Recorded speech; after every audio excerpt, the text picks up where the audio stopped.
हाँ जी, आज का जो हमारा टॉपिक है that is revaluation. Revaluation of assets. So revaluation of assets and liabilities.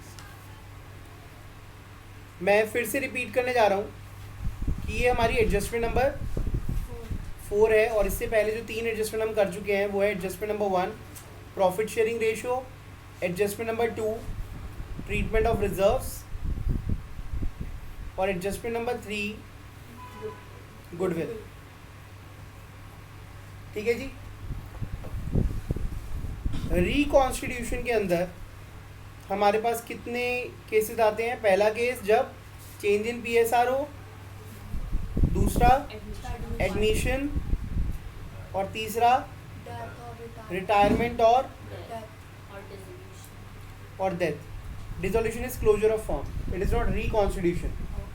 ठीक है, तो सभी केसेस के अंदर एडजस्टमेंट के इफेक्ट जो होते हैं, सभी एडजस्टमेंट के इफेक्ट सेम ही होते हैं। ठीक है, उनका जो बेसिक फंडामेंटल है वो सब में सेम है, और वो क्या है कि आज तक जो भी कमाए हुए प्रॉफिट्स हैं वो आज तक जो पार्टनर्स जिस रेशो में काम कर रहे थे उसी रेशो में बंटना चाहिए। और अगर आज आप उन प्रॉफिट या लॉसेस को नहीं बांटते तो आपको क्या करना पड़ेगा? सैक्रिफाइसिंग टू गेनिंग, या फिर गेनिंग टू सैक्रिफाइसिंग, या फिर सैक्रिफाइसिंग टू गेनिंग। प्रॉफिट है तो सैक्रिफाइसिंग गेनिंग टू सैक्रिफाइसिंग, और लॉस है तो सैक्रिफाइसिंग टू गेनिंग हो जाएगा। ठीक है, अब इसी के ऊपर एक हमारा कॉन्सेप्ट और आया, adjustment I, that is about assets and liabilities. यहाँ पर हम बात कर रहे हैं उन एसेट्स की जो ओल्ड एसेट्स हैं, और कौन सी लायबिलिटीज? जो ओल्ड लायबिलिटीज। ओल्ड लायबिलिटीज मतलब अभी, ठीक है, अभी तक जो हमारी एसेट्स हैं और अभी तक जो हमारी, ठीक है, तो ओल्ड की जगह हम एग्जिस्टिंग कर देते हैं। क्या कर देते हैं? एग्जिस्टिंग एसेट्स और एग्जिस्टिंग लायबिलिटीज।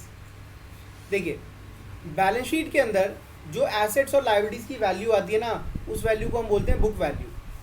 क्या बोलते हैं? Book value. और हमारे अकाउंटिंग कॉन्सेप्ट्स कहते हैं जितने की आप एसेट लेते हो या जो लायबिलिटी आप कोई ट्रांजेक्शन करते हो उस टाइम पे जो क्रिएट हो गई वही रहनी चाहिए, ना बढ़ेगी ना घटेगी। ठीक है, ठीक है। तो अगर मेरी कोई एसेट है, लेट से आज से 10 साल पहले मैंने कोई लैंड लिया था 50,000 रुपये का। कितने का? 50,000 का। आज की डेट में 2022 के अंदर वो हो गया 50 लाख का। कितने का? 50 लाख का। पहले वो क्या था? रूरल था, वो अर्बन में कन्वर्ट हो गया, तो उसके रेट्स बढ़ गए। मुझे कितना फ़ायदा हो रहा है? 49,50,000 का। तो आप मुझे ये बताइए कि मेरी बैलेंस शीट में वो कितने का दिखेगा? एट कॉस्ट ही आएगा। ठीक है, जब तक मैं उसे रीवैल्यू ना करूँ। ठीक है, तो यही हो रहा था जब आपने एसेट्स बैलेंस शीट बनाई तो आपने 50,000 दिखाया हुआ था। अब फर्म के अंदर कोई बड़ा मेजर चेंज आ रहा है, या तो प्रॉफिट शेयरिंग रेशो बदल रहा है, या एडमिशन हो रहा है, या रिटायरमेंट और डेथ हो रही है। ठीक है, अब आप देखिए, अगर आप कायदे से देखें तो अब ये एसेट कितने की है? 50,000 की है, 50 लाख की। अगर कोई पार्टनर फर्म छोड़ के जा रहा है तो उसे 25,000 देना चाहिए या 25 लाख? लेकिन एज पर बुक्स उसको कितना मिलेगा? लेकिन देना कितना चाहिए? 25 लाख। समझ आ रही बात? मतलब हर पार्टनर का जो राइट है एसेट के ऊपर वो है 25 लाख, 25 लाख। अगर 2 पार्टनर्स है तो 3 है तो 3 में बढ़ जाएगा। Please do not speak much. ठीक है, समझ आ रही बात? तो अब बताओ कि अगर कोई पार्टनर का रेशो आज बदल दिया जाता है तो उसको 50 लाख के प्रॉफिट के अंदर शेयर मिलेगा या 50,000 में? 50 लाख में, है ना? ठीक है, लेकिन आज हम क्या देख रहे हैं कि भाई बुक वैल्यू कितनी है हमारी? 50,000 ही है। तो इसी को हमने एडजस्ट करना है। हमने ये बात समझनी है कि पुरानी एसेट्स की जो वैल्यू थी और पुरानी लायबिलिटीज़ की वैल्यू है वो आज की डेट में उसकी एक्चुअल फेयर वैल्यू क्या है। ठीक है, तो इस प्रोसेस को हम क्या बोलते हैं? Revaluation of assets and reassessment of liabilities. ठीक है, अभी करता कौन है रीवैल्यूएशन? इसके लिए एक सर्टिफाइड प्रोफेशनल्स आते हैं। ठीक है, कुछ चार्टर्ड अकाउंटेंट्स भी होते हैं, वो आपकी एसेट्स को रिवैल्यू करते हैं, वो आपकी लायबिलिटीज़ को भी रिवैल्यू करते हैं। ठीक है, कैसे करते हैं ये देखिए। लेट से मैं वही एग्जांपल लेता हूँ, मेरे पास लैंड था एक 10 लाख रुपए का। कितने का? 10 लाख का। ए और बी पार्टनर थे तो 5-5 लाख का लैंड हो गया। ठीक है, अब इनका रेशियो था 1:1 ही कहते हैं, अब 3:2 कर लेते हैं। ठीक है जी, 3:2 कर लेते हैं। अब जब इन्होंने लैंड को रीवैल्यू करा तो लैंड को जब रीवैल्यू करा तो पता चला उस लैंड को रीवैल्यू करके हमारी वैल्यू जो आ रही है दैट इज 30 लाख। कितनी है? लैंड वो 30 लाख का हो गया है। हमें कितने का प्रॉफिट हुआ है? 20 लाख का प्रॉफिट हुआ है। अभी जो 20 लाख का प्रॉफिट है इस पे राइट क्या है? 1:1 या 3:2? 1:1 है ना भाई। जब हमने एक्वायर करा था तब हमारा रेशियो क्या था? 1:1। तो अभी तक जो भी इस पर प्रॉफिट अर्न हुए हैं, जो भी इसकी वैल्यू बढ़ी है, उस पर भी हमारा राइट क्या होना चाहिए? 10 लाख और 10 लाख। ठीक है, इस तरह के प्रॉफिट्स को हम बोलते हैं अनअर्न्ड प्रॉफिट्स। क्या बोलते हैं? Unearned profits. ये भी प्रॉफिट अर्न नहीं करा हुआ हमने। ठीक है, क्लियर है? ये प्रॉफिट अर्न क्यों नहीं करा हुआ? क्योंकि एसेट जब तक बिकती नहीं है we have not earned it. लेकिन ये एक्चुअल में प्रॉफिट्स तो है ही। So such kind of profit is called revaluation profit. क्या बोलते हैं हम इसको? Revaluation profit. ठीक है जी। अब आपने इस रीवैल्यूएशन प्रॉफिट को आज ही एडजस्ट करना है। अब ये प्रॉफिट तब तक नहीं होगा जब तक एसेट बिके ना, या फिर एसेट की वैल्यू ना बढ़ा दो। अब एसेट कितने की आ रही थी? 10 लाख की। तो हमने एसेट्स की वैल्यू में कितना ऐड कर दिया? 20 लाख ऐड कर दिया। एसेट बैलेंस शीट में कितने की आ गई? 30 लाख की। तो जैसी एसेट 10 से 30 लाख की हो गई तो अपने आप अकाउंट्स के अंदर कैपिटल में भी 20 लाख रुपए ऐड हो गया, प्लस हो जाएगा 20 लाख। समझ आ रही बात? क्योंकि जो प्रॉफिट है वो तो कैपिटल में ही जाएगा, तभी दोनों एसेट्स और लायबिलिटी साइड मैच करेंगे। क्लियर है? तो इसी प्रोसेस को हम समझने वाले हैं। देखिए तीनों चैप्टर्स के अंदर। हाँ जी। So at the time of revaluation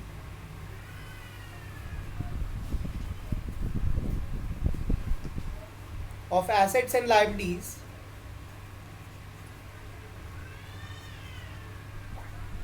जब भी आप एसेट्स और लाइबिलिटीज को रीवैल्यू करते हैं तो आपको प्रिपेयर करना होता है एक नया अकाउंट जिसका नाम है रीवैल्यूएशन अकाउंट। ठीक है, और इसको हम दूसरे नाम से भी जानते हैं, that is called profit and loss adjustment account. Previous classes में इसके बारे में हम थोड़ी बहुत बात कर भी चुके हैं ना। तो अब यहाँ पर देखिए ये रीवैल्यूएशन अकाउंट बनाया कैसे जाता है। ठीक है, सबसे पहली चीज़ आपने कुछ बातों को समझना है, बहुत बेसिक सी बातें हैं। एसेट्स की जो वैल्यू है वो या तो ऊपर जाएगी या फिर नीचे जाएगी। ऊपर जाएगी तो प्रॉफिट, नीचे जाएगी तो लॉस। और लायबिलिटीज़ की वैल्यू में भी सेम होता है, या तो वो ऊपर जाएगी या फिर वो नीचे जाएगी। ऊपर जाएगी तो लॉस, नीचे जाएगी तो प्रॉफिट। राइट? आपने गोल्डन रूल्स पढ़े हुए हैं अकाउंटिंग के। ठीक है, नहीं भी पढ़े तो डेबिट क्रेडिट के रूल्स तो पता है। अगर हमें प्रॉफिट हो रहा है या हमारी कोई इनकम हो रही है तो हमें उसको क्रेडिट साइड पे रिकॉर्ड करना होता है। राइट? और अगर कोई लॉस है या कोई खर्चा हो रहा है तो हम उसको डेबिट करते हैं। ठीक है, तो मुझे आप बता दो, अगर प्रॉफिट हो रहा है तो वो क्या होगा? क्रेडिट, और लॉस हो रहा है तो वो क्या होगा? डेबिट। अगर लॉस हो रहा है तो क्या होगा? डेबिट, और प्रॉफिट हो रहा है तो क्या होगा? क्रेडिट। That's it. आपको रीवैल्यूएशन अकाउंट बनाना आ गया। ठीक है जी, देखें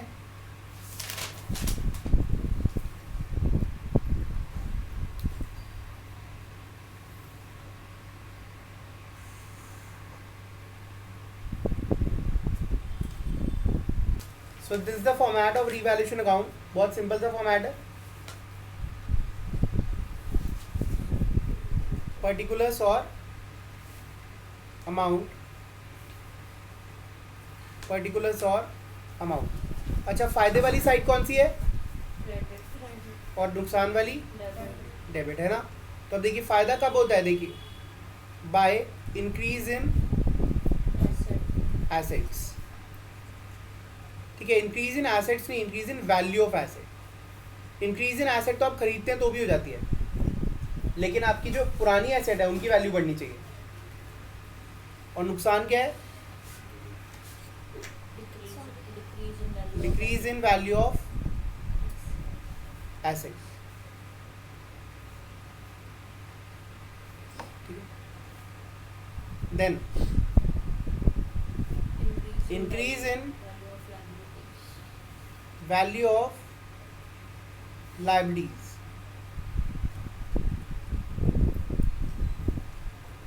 यहाँ पे by decrease in value of liabilities. ठीक है जी, सही लिखा मैंने? प्रॉफिट और लॉस वाली फिगर समझ आ गई कि कब प्रॉफिट होगा और कब लॉस होगा। इसके बाद अगर मेरी क्रेडिट साइड ज़्यादा है तो उसको हम क्या बोलते हैं? Profit. This profit is called revaluation profit. और ये तो आपको अच्छे से पता है कि पुरानी एसेट्स या पुरानी लाइबिलिटी से जुड़ा अगर कोई प्रॉफिट या लॉस है तो उसको किस रेशियो में बांटते हैं? ओल्ड प्रॉफिट शेयरिंग रेशियो, है ना? और अगर रीवैल्यूएशन लॉस आ जाता है तो बाय रीवैल्यूएशन लॉस। अगर लॉस है तो भी वो पुराने रेशियो से जुड़ा हुआ है, ओल्ड प्रॉफिट शेयरिंग रेशियो। कोई डाउट है तो प्लीज आस्क। अब देखो, इसके बाद हम रीवैल्यूएशन अकाउंट जब बना लेते हैं, हमारी एसेट्स और लायबिलिटीज की जो वैल्यूज है वो बैलेंस शीट में भी कौन सी आने लग जाएंगी? अब ओल्ड और न्यू? न्यू आएंगी, क्योंकि आपने प्रॉफिट को रिकॉर्ड कर लिया। प्रॉफिट कब रिकॉर्ड होगा? जब न्यू वैल्यूज अपडेट होंगी बैलेंस शीट के अंदर, तभी तो प्रॉफिट होगा ना। तो in that case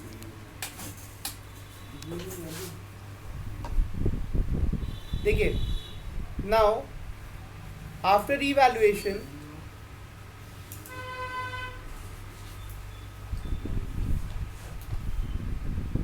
assets and liabilities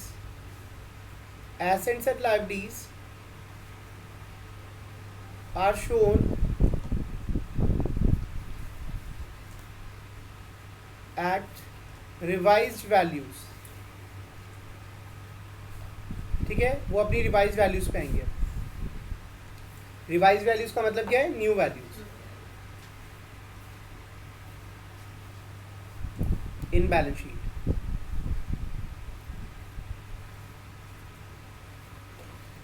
ठीक है जी। अब आपको दूसरा केस भी बताना है मुझे। Case number 2, if question ask not to show revised values in balance sheet। Question ने मना कर दिया कि आपको रिवाइज वैल्यूज नहीं दिखानी, फिर क्या करोगे? फिर आप प्रॉफिट को बांट नहीं सकते, है ना? इन this case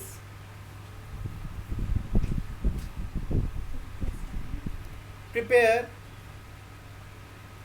memorandum revaluation account. कौन सा बनाओगे आप? मेमोरेंडम, सिर्फ नाम चेंज हो जाएगा, काम वही रहेगा। मेमोरेंडम रीवैल्यूएशन अकाउंट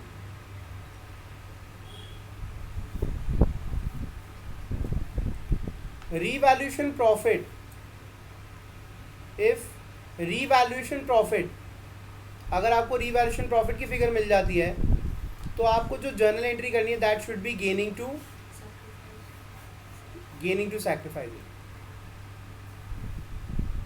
क्योंकि अगर आप न्यू वैल्यूज को दिखाई नहीं रहे तो प्रॉफिट को आप रिकॉग्नाइज कर ही नहीं रहे हो, है ना भाई? न्यू वैल्यूज ही नहीं है बुक्स में तो प्रॉफिट और लॉस कैसे दिखाओगे बुक्स में, है ना?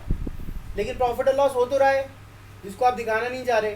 तो इन दैट केस अगर प्रॉफिट है तो गेनिंग टू सैक्रिफाइसिंग, और अगर लॉस है तो ऐसा हम क्यों करते हैं आप बहुत अच्छे से जानते हैं। गुडविल कर लिया हमने, है ना? क्योंकि प्रॉफिट हो रहा है बट आप उसको रिकॉर्ड नहीं करना चाह रहे। तो इन दैट केस आप पार्टनर्स को तो दोगे ना, कॉम्पेंसेट तो करोगे, क्योंकि आज चेंज हो रहा है, किसी पार्टनर को नुकसान हो रहा है, किसी को फ़ायदा हो रहा है। जिसको फ़ायदा हो रहा है उससे हम लेंगे और जिसको नुकसान हो रहा है उसको हम दे देंगे। क्लियर है?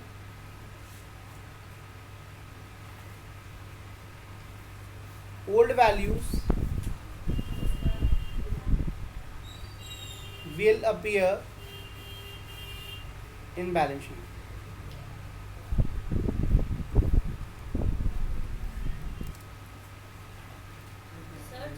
चेंज इन PSR, अगर ये क्वेश्चन चेंज इन PSR में आते हैं, अभी लेता हूँ मैं query. A and B are partners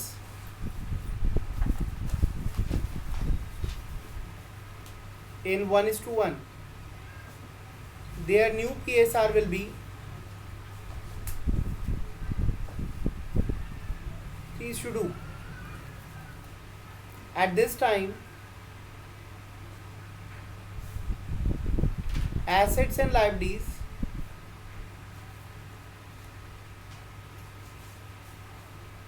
are revalued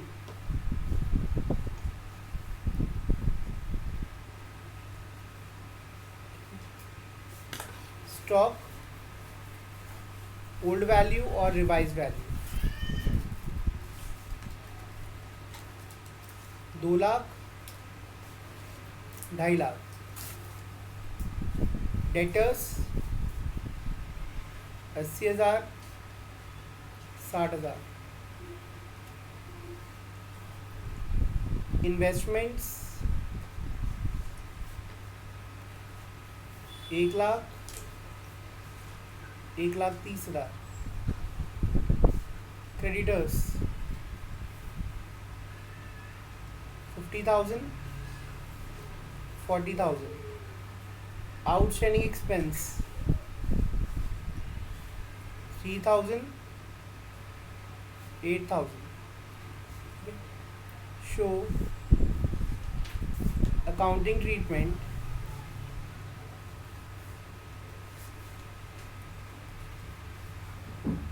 case 1 new values will be shown in balance sheet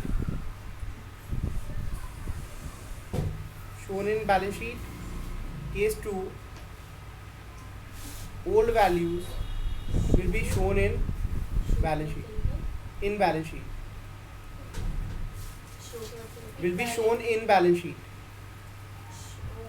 outstanding expense. accounting treatment show accounting treatment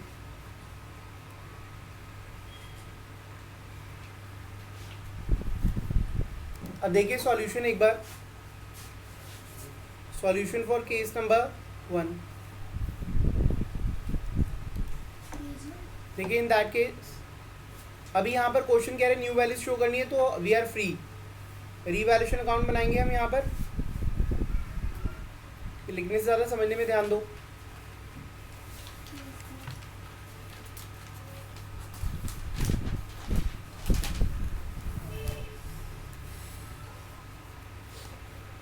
ठीक है ये है हमारा रीवैल्यूएशन अकाउंट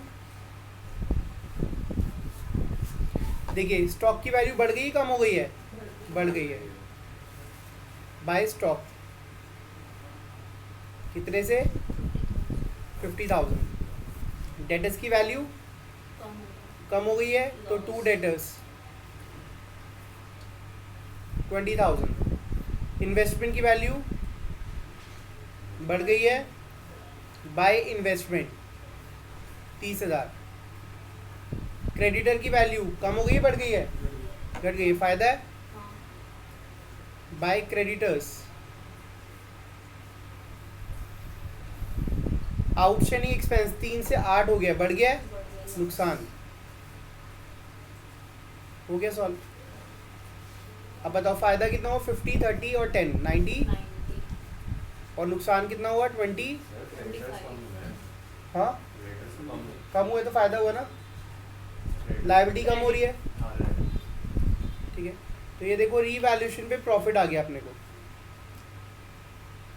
रीवैल्यूएशन प्रॉफिट कितना आ गया 65,000 कैसे बढ़ जाएगा ओल्ड रेशो में ए टू बी कितना 32,500 ओके कोई दिक्कत समझ आया नोट करना हाँ जी so in this case new values will start appearing in the balance sheet अब वो नई वैल्यूज आएंगी क्योंकि हमने प्रॉफिट को रिकॉग्नाइज कर लिया रिकॉर्ड कर लिया और प्रॉफिट्स को बांट भी दिया अब नेक्स्ट देखिए